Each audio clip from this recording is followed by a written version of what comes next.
안녕하세요. 아두이노 5번째 시간 연산자 반복문 족구문인데요. 이 세 가지를 공부하고 나면 드디어 미션 3번도 완료할 수 있게 됩니다. 그럼 먼저 연산자부터 알아보겠습니다. 아두이노 레퍼런스에서 구조 부분을 보면 이렇게 6가지의 연산자가 있습니다. 이 중에서 산술, 비교, 복합 연산자를 먼저 알아보겠습니다. 수학 기호와 산술 연산자를 비교해 보겠습니다. 수학의 퍼센트는 아두이노에서 나머지 연산이고 곱셈과 나눗셈은 기호와 연산자의 모양만 다릅니다. 덧셈과 뺄셈은 기호와 연산자의 모양과 의미가 모두 같습니다. 등호와 할당 연산자는 의미를 잘 구별해서 사용해야 합니다. 수학에서 등호는 양변의 수나 값이 서로 같다는 뜻입니다.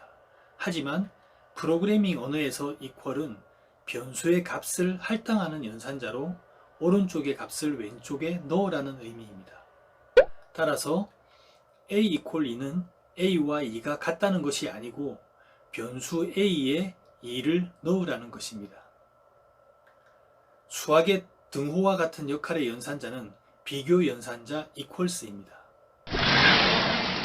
변수는 숫자나 문자 같은 값들을 저장하는 메모리 공간입니다. 변수에 대해서는 7번째 영상 변수와 전처리기에서 자세히 설명드리겠습니다.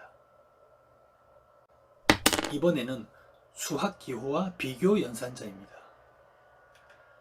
같지 않음, 작거나 같음, 크거나 같음은 기호와 연산자의 모양만 다를 뿐 의미가 같습니다. 보다 작음과 보다 큼은 기호와 연산자의 모양과 의미가 모두 같습니다. 같음을 뜻하는 수학의 등호는 아두이노의 비교 연산자 이퀄스입니다. 복합 연산자는 연산과 할당이 합쳐진 개념으로 식을 간결하게 만들 수 있습니다. 자주 사용하는 6가지를 먼저 알아보겠습니다. a 이퀄 a 플러스 2는 a에 2를 더해서 a에 다시 할당하는 것이고 복합 연산자를 사용해서 a 플러스 이퀄 2로 간결하게 만들었습니다. 빼기 곱하기 나누기 할당은 더하기 할당과 같은 원리입니다. 증가 연산자는 변수 a의 값을 1 증가시키는 것이고 감소 연산자는 1 감소시키는 것입니다. 연산자에 대한 연습 문제를 풀어보도록 하겠습니다. 변수를 처음 선언할 때는 자료형도 함께 선언해야 하고 int는 a의 정수형만 저장하겠다고 지정하는 것입니다. 그리고 a를 0으로 초기화한 뒤에 값을 4번 할당했습니다. 그렇다면 최종적으로 a에 저장된 값은 얼마일까요? 잠시 영상을 멈추고 계산해 보시기 바랍니다. 계산해 보셨나요? 그럼 같이 풀어보도록 하겠습니다. a에 3을 할당하면 a는 3이 되고 a에 있는 3에 2를 더해서 다시 a에 할당하면 a는 5가 됩니다. a에 있는 5에 2를 빼서 다시 a에 할당하면 a는 3이 되고 a에 있는 3에 3을 곱해서 다시 a에 할당하면 변수 a에 저장된 값은 9가 됩니다. 그럼 이제 포문에 대해 알아보겠습니다. 세 번째 미션의 포문은 반복문의 종류인데요. 반복문이 무엇인지부터 알아보겠습니다. 반복문은 코딩을 하다 보면 규칙적으로 같은 일을 되풀이해야 하는 경우가 있습니다. 이럴 때 코드를 간결하게 만들고 주어진 범위에서 특정 작업을 반복적으로 수행하는 문법입니다. 반복문의 종류에는 종료 조건이 참일 때까지 반복하는 포문과 종료 조건이 참인 동안 반복하는 while문이 있습니다. 포문은 시작 조건, 종료 조건, 변화 조건이 있고 while문은 종료 조건만 있습니다. 그리고 do while문도 있는데 조건 검사를 먼저 하느냐 나중에 하느냐의 차이일 뿐 동작 방식은 while문과 동일합니다. 그럼 이제 포문의 동작 방식을 알아보겠습니다. 포문에서 시작 조건, 종료 조건, 변화 조건입니다. 변수 i에 0이 할당되었기 때문에 시작 조건은 0입니다. 종료 조건의 i가 10보다 작기 때문에 0부터 9까지 반복하고 i가 10이 되면 종료합니다. 변화 조건에는 증가 연산자를 사용해서 한 번 반복할 때마다 i의 값을 1씩 증가시킵니다. 그럼 이 포문은 총 몇 번을 반복하는 것일까요? 네, 0부터 9까지 1씩 증가하면서 총 10번을 반복합니다. 이번에는 순서도를 같이 보면서 포문의 흐름을 파악해 보겠습니다. 포문이 시작되면 시작 조건에서 i에 0을 할당하는데 포문이 끝날 때까지 이때 딱 한 번 실행됩니다. 시작 조건 실행 후에 i와 종료 조건을 비교해서 i가 10보다 작아서 참이면 명령문을 실행해서 8번 LED를 한번 깜빡입니다. 그런 다음 변화 조건에서 i의 값을 1 증가시키고 또다시 i와 종료 조건을 비교합니다. 이렇게 i의 값이 9일 때까지 반복하다가 i가 10이 되면 종료 조건이 거짓이 되어서 반복문이 종료됩니다. 이번에는 반복되는 순서를 번호로 확인해 보겠습니다.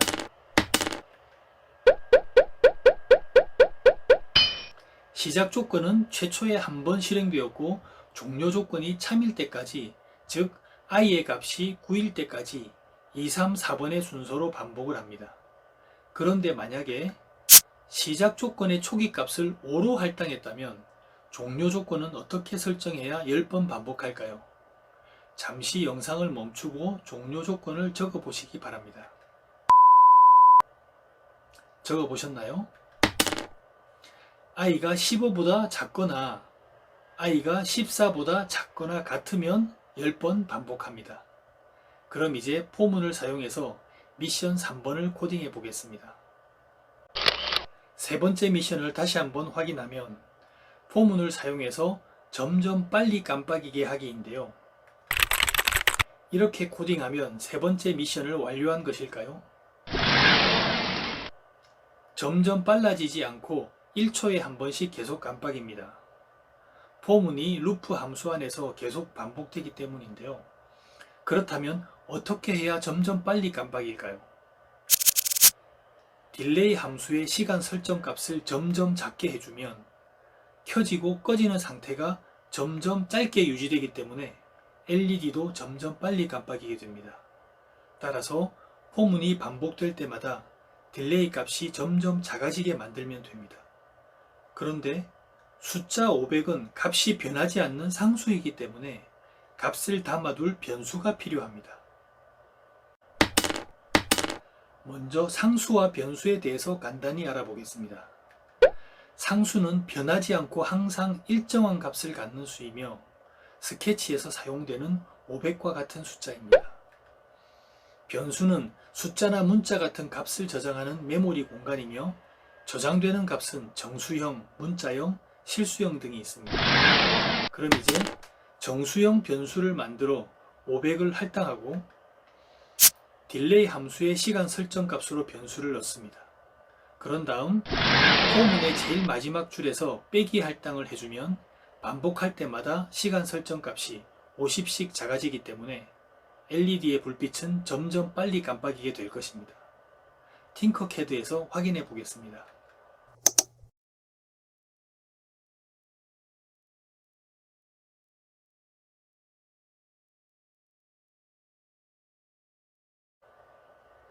점점 빨라지는 것은 확인했지만 한 가지 아쉬운 점이 있습니다. 포문이 10번 반복한 후에는 LED가 계속 켜져 있다는 것입니다.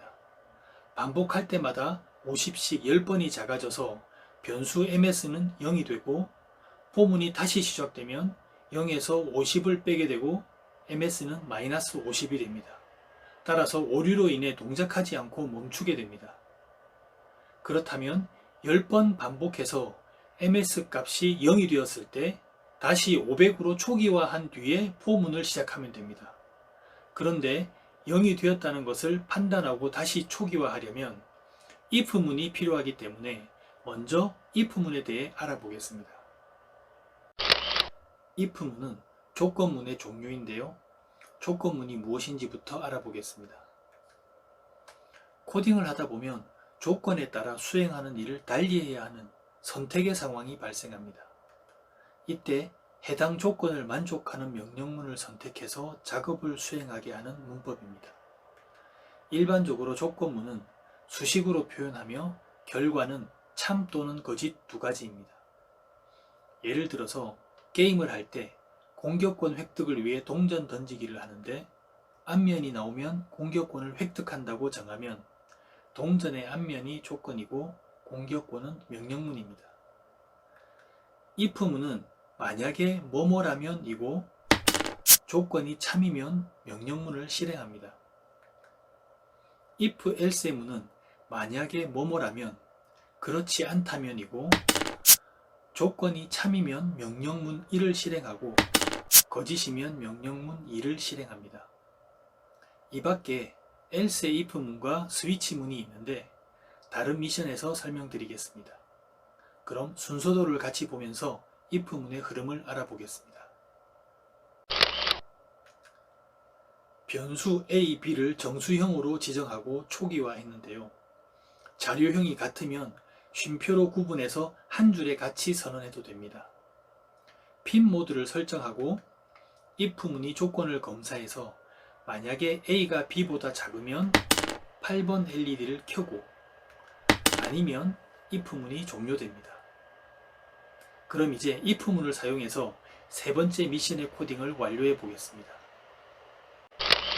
루프 함수가 시작되면 if문이 MS의 값이 0인지 확인하고 만약에 0이면 500을 할당한 뒤에 포문을 시작합니다. 포문이 한 번 반복될 때마다 MS의 값이 50씩 작아지고 10번 반복 후에 0이 되면서 반복문은 끝이 납니다. 그리고 다시 루프 함수가 시작됩니다. 코딩을 다 했으니 이제 컴파일을 해보겠습니다. 컴파일은 프로그램을 기계어로 번역하는 것이고 디버깅은 프로그램이 정확한지 조사하는 것인데 코드에 오류가 있는지 확인하는 것입니다. IDE에서는 확인을 눌러 컴파일과 디버깅을 합니다. 그럼 확인을 클릭해 보겠습니다. 변수를 선언할 때 자료형을 지정하지 않아서 오류가 발생했습니다. 자료형을 정수형으로 지정해주고 다시 확인을 클릭해 보겠습니다.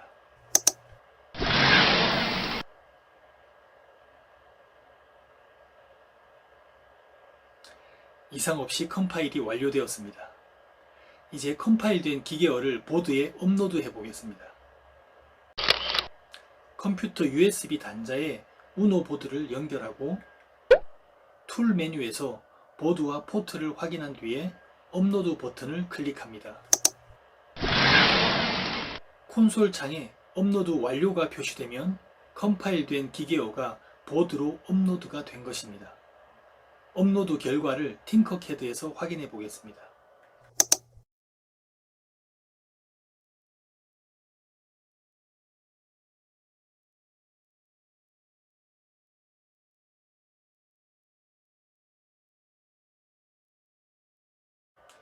LED가 점점 빨리 깜빡이는 것이 반복되었습니다. 여러분은 반복 횟수와 빼기 할당 값을 잘 조절해서 더 완벽한 결과를 만들어 보시기 바랍니다. 이렇게 해서 미션 3가지를 모두 완료했습니다. 이번 영상은 여기까지입니다.